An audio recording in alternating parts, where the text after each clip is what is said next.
manager representing PMZ Engineering. And our project is the County Road 38 reconstruction. I'm joined by my team, who you will hear from in just a minute. So a project summary of this construction is the County Road 38 is to be reconstructed, and intersection improvements are to be designed, as well as a visitor center along the road, and the appropriate water resources and management. For the structure on this project is a 40,000-foot visitor center with an attached outdoor space around 1,200 feet. As you can see, the location is right on the intersection of the County Road 21 and 38 intersection. So as a review, since last time I've developed further the alternatives. They were the L-shaped reinforced concrete building, an L-shaped steel building, and a rectangular reinforced concrete building. To figure out which alternative I would choose, I analyzed them against different criteria, including cost, environmental impact, aesthetics, and the use of the space within the building. I scored them on a scale of 1 to 5, with 1 being a poor score and 5 being an excellent score. So as a review, this was my alternative 1, which was the L-shaped reinforced concrete building. The cost gets a lower score because it is more costly to build a reinforced concrete building, and also the square footage of this building is slightly larger than the other two, again increasing those costs. The environmental impact also gets a lower score because of the reinforced concrete. Reinforced concrete is more damaging to the environment to produce and manufacture, as well as its recyclability is lower than steel's. For aesthetics, I gave it a score of 4. This is due to the L shape of the building and the placement of the building on the corner of the intersection. That way, traffic that is coming from the east towards, that drives along the east side or the south side, it sees the building at the corner, and the parking lot's kind of concealed above it and not as visible to the road. For the space usage, I gave it an average score of 3 because of the entrance lobby area being in the middle, pretty large. For a more detailed design, there would be a lobby space over here, which includes a cafe or an area to eat, but then the meeting rooms and conference rooms are farther away and go through a larger lobby space, as well as the 2 main event spaces being on the top floor instead of the first floor. It doesn't use space as efficiently. Alternative 2 is really similar to alternative 1. The main difference here being that it is a steel building, which gives it a better score in areas of cost and environmental impacts. Again, cost because the material of steel is less than reinforced concrete, and for environmental, the recyclability of steel gives it that higher score. The aesthetics are the same because of the same shape and location, and the space usage is also the same because they have very similar floor plans, the only difference being just the areas within the rooms. And then for my final alternative, I considered a rectangular reinforced concrete building, which scores in the middle for cost because it is reinforced concrete, but it is a little bit smaller to an area, and so it doesn't take up as much material. The environmental impact gets the same score, a lower 2, as the first alternative, again being because of the reinforced concrete. The aesthetics, I gave it a little lower score of a 3 because just the rectangular shape isn't as appealing to the road, and it's not as interesting from the outside. And then the space usage scores a bit higher because it's more efficient. There's the bigger event spaces, which would be designated on the first floor, and then the meeting rooms are on the second floor, all close together, and it just uses the space a little more intuitively.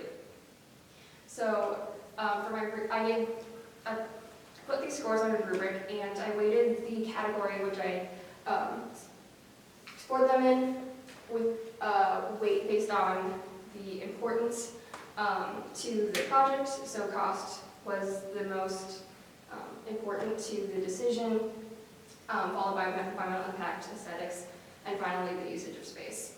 So this rubric shows that the scores that each alternative got, and alternative 2 ended up being the highest scoring and is the preferred alternative. So this is a little overview of the steel structure. This is the framing of the beams and the columns that is proposed. The bays are 30 foot by 23 feet, and the beams follow this vertical direction as shown here. The price per square foot was determined using RS means.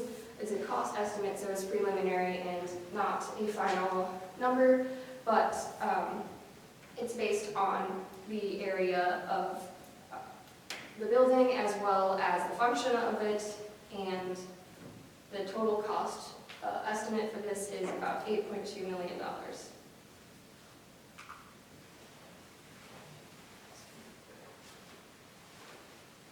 Hi, I'm Ethan Pecku, and this is I'm the transportation engineer for PMZ Engineering.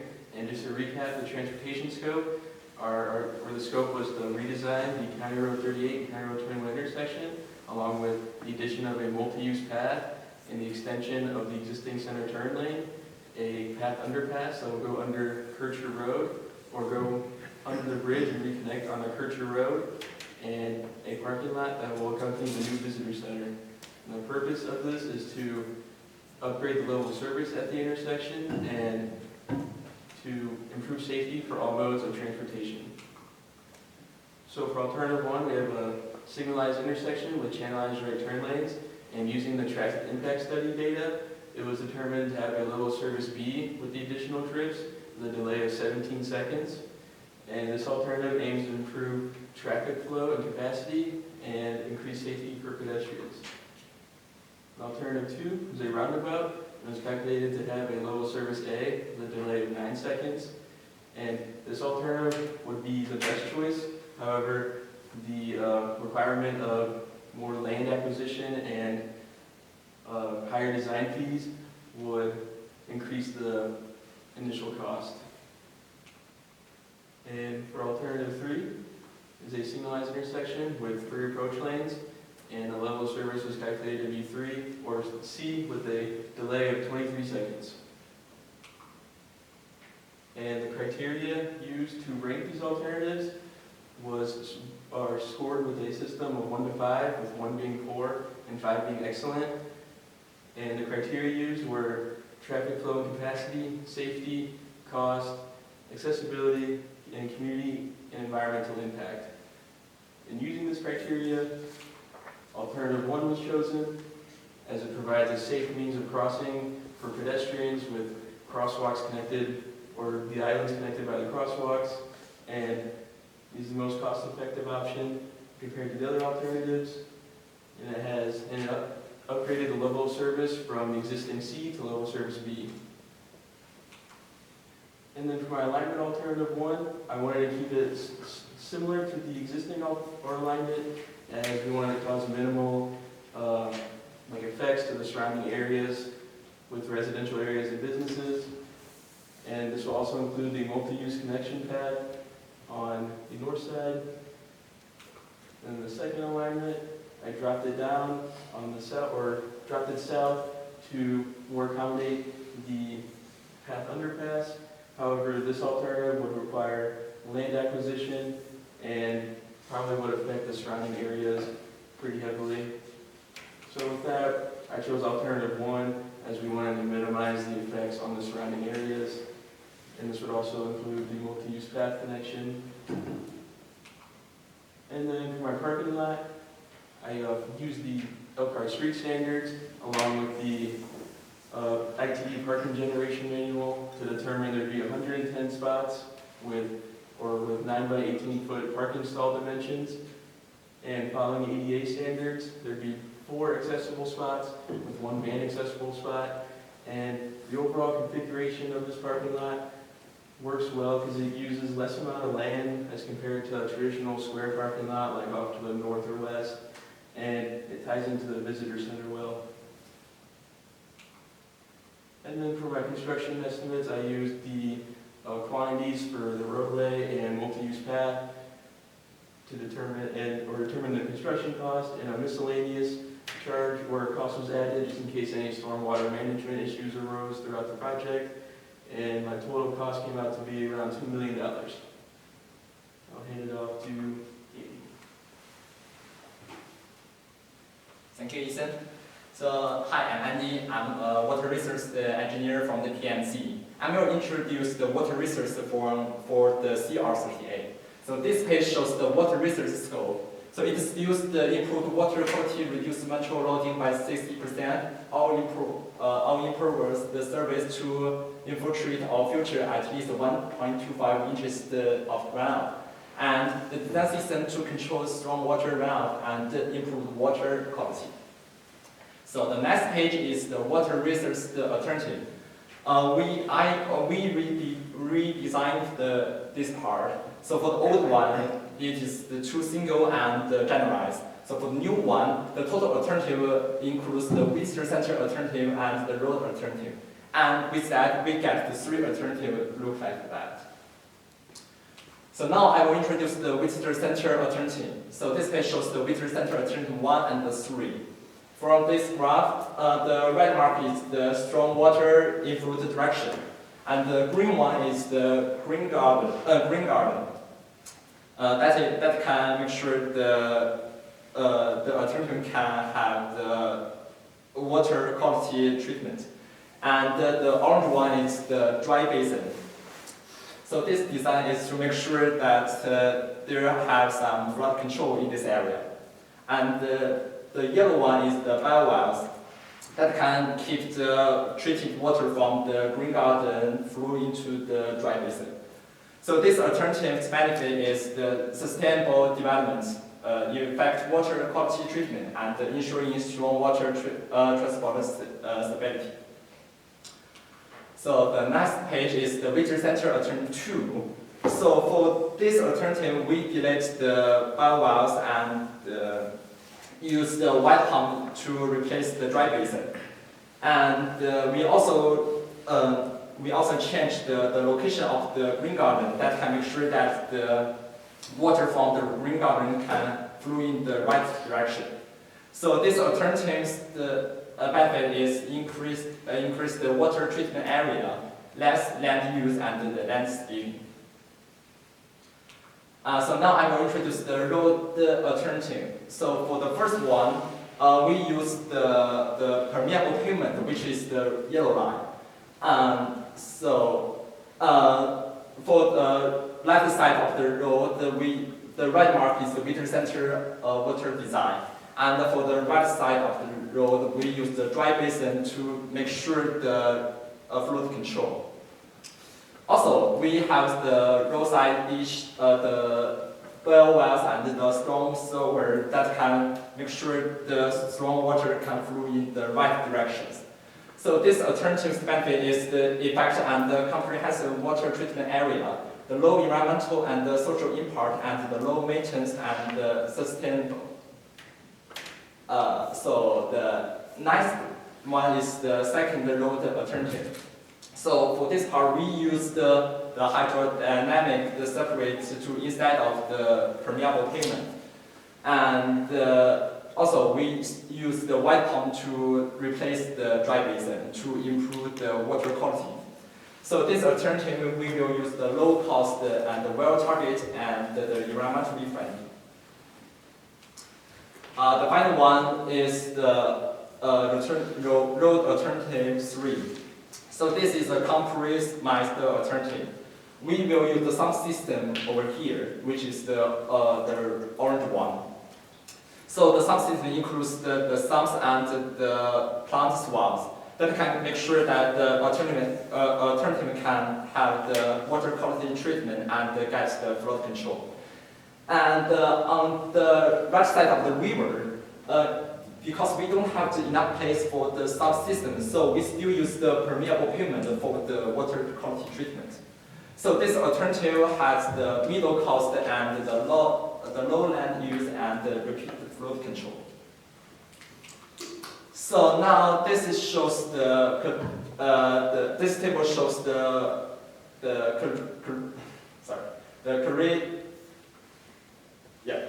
criteria, and we have 3 scope levels just over here. And for the parameter, we have the cost, environmental impacts, the water treatment capacity, regular maintenance, the safety, and the social impact. The reason we don't have the flood control is all of the alternatives have the great flood control. So with that, the alternative ranking will look like that. The scoping is from 1 to 5, which means the poor to the excellent. So in this table, we choose the cost and the environmental impacts get the highest wise. The reason we do that is all of the alternative only cost and environmental impacts vary the most. So with that, the alternative 1 gets the highest point, which is the 41, and the alternative 3 gets the lowest point.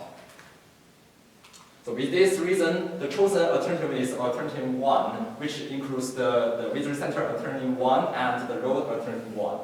So this benefit is the less amount of the land use and the low maintenance risk to support the sustainability and more effective water quality treatment.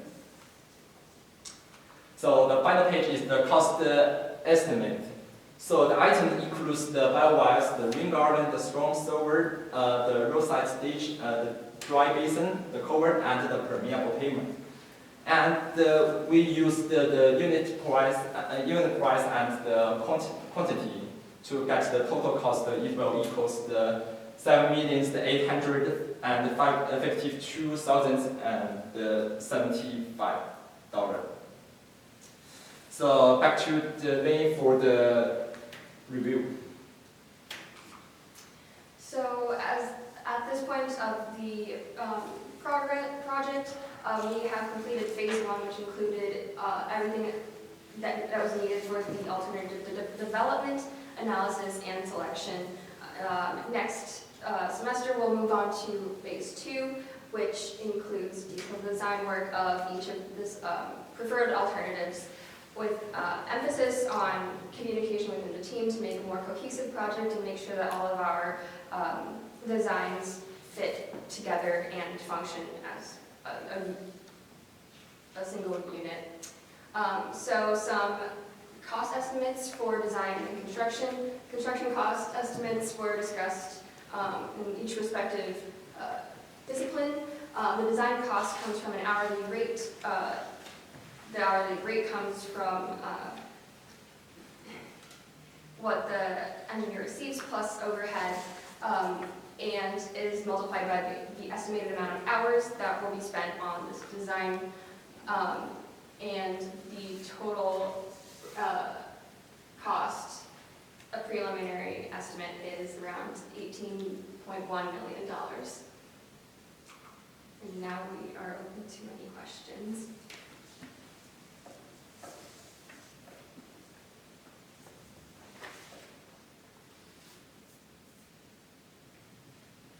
So I have 2 questions, one for transportation. So the alternative you selected was using the current roadway. So are you looking at enhancing safety along the roadway by making changes to kind of its current profile? Yeah, so I'm planning to crosswalks and raised curbs as well, or with the channelized sections, so like pedestrians stand out. We'll have like bright pavement markings as well, Okay, help pedestrian safety. all right, thanks. Yep. And then on the water resources side, the alternative has the dry pond or the detention basin right in the corner of the roadways. So is there any concern about safety by having a detention pond that close to the road? Yeah, of course. So for the detention ponds over here, we have some distance between the permeable pavement and the dry basin, so that can make sure that that pond can be safety. Right, but in your selected alternative, where's the detention pond in the selected alternative? Yeah, Like the one you chose? here. So the detention pond is, I think that's it. I think that is the dry basin. So, yeah, I'm this maybe not one. reading it right, but what is the orange part there? Right by Oh, the- yeah, sorry. So the orange one is also the dry basin. So we have the two dry basins. One is work for the winter center, and the other is work for the road. Is that like what depth is that at? The depth, Or maybe a typical depth? yeah, they have the different depth. But what would that be? Sorry, I forgot the number. Thanks. So I had a question for water also. So the permeable pavement on the east side of the river. Oh, yeah, and that's your chosen alternative, right? No, that's not. Yeah, so on your chosen alternative, Yeah. there's still permeable pavement, but it's the whole road is permeable pavement? Yeah, that's right. Okay, so what treatment from the runoff from the east side of the river, what treatment is that water going to receive? Well, for the treatments, for the chosen alternative, all the roads will use the permeable pavement. The reason we use that is we can add, something can be added into is the infiltration layer, and that can make sure that it can to solve the water problem. Okay. So and that's a lot of permeable pavement, which is not bad or good, but there's probably a lot of storage there, right? Yeah. So is all of your water quality volume being stored in the permeable pavement? Yeah, that's right. But this is for the road. Okay. Okay. And then for the visitor center, all of your water quality volume is being stored in the rain garden? Yeah, that's right. Okay. So what's the maximum depth of the rain garden? The rain garden. Mm-hmm. Well, so the rain garden, they will use the main method is the biomass osmosis. They will have some plants here, and they can make sure that plants can just remove the phosphor and so on, just from water to make sure that you will be treated. So that your target pollutant is phosphorus or metals? Yeah, it doesn't not only for phosphor, but also like for the chemical, like the organic chemicals, and also for the metals. Yeah. So which pollutant is the one that your scope said you needed to remove? Was it phosphorus or was it metals? I think that is metal. Okay. Okay. And then, do you know the maximum depth of the rain garden that's allowed? Yeah, that's right. What is the maximum depth of the rain garden? Well, the next depth I remember is like the 15 feet at least, I think. I remember. Okay, thanks.